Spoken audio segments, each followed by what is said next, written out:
மச்சாண்டே Kumar sir வந்துங்கறாரா? Kumar sir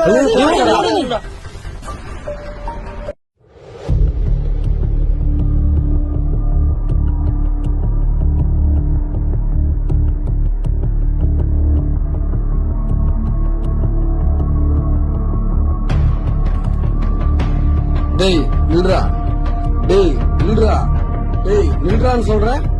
sir கையெடுங்க sir. கையடா கட் அடிக்காதீங்கடான்னு சொல்றேன். வாடா சார் கையெடுங்க சார். வாடா, உங்களுக்கெல்லாம் சொன்னா புரியாதுடா, அத பார்த்தாதான் தெரியும். வாடா.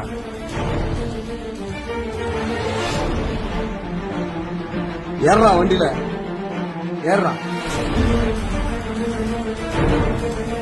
ஏறா வண்டியில.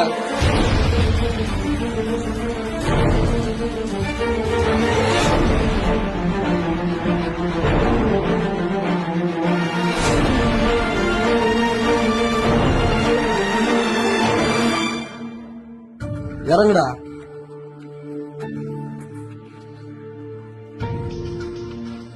போய் பாருடா, நல்லா பாரு.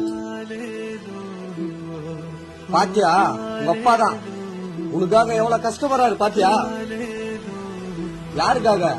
எல்லாம் உனக்காக தான்டா. எவ்வளவு கஷ்டப்படுறாரு பாத்தியா. இந்த வெயில்ல நீ கஷ்டப்பட்டா அதனுடைய வழி நான் உனக்கு தெரியும்டா. இத பார்த்தா திருந்துடா, படிக்காத சுத்தி நிக்கிறீங்க. என்ன பாத்தி, நான் காலையில வேலை செஞ்சுட்டு போயிடுறோம். நீ நைட்டு பக்கம் கஷ்டப்படுற. எல்லாம் என் பையனுக்காக தானா. என் பையன் படிச்சு பெரிய ஆளாக வரணும்னா அதுக்காக தானே இப்படி கஷ்டப்படுறேன். கண்டிப்பா நல்லா படிச்சு என் பையன் பெரிய ஆளாகி வருவானா.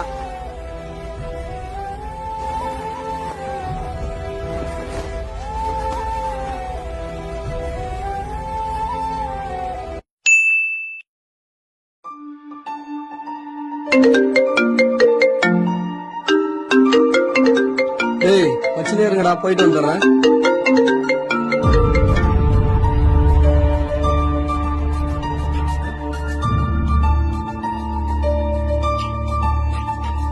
சாரு போயிட்டு வாடா போலாம். மச்சான் வாடா போலாம். டேய் வாடா.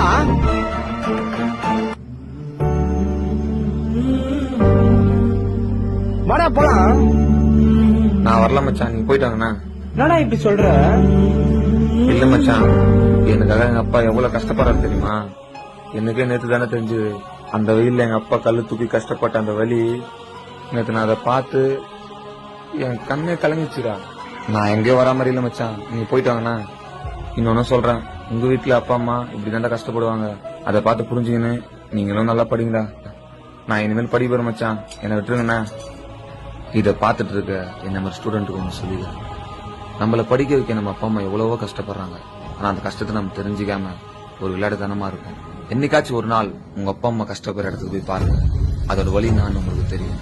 இனிமேல் இது மாதிரி பண்ணாம உங்களுக்காக கஷ்டப்படுற உங்க அப்பா அம்மாவை படிச்சு சந்தோஷமா வச்சு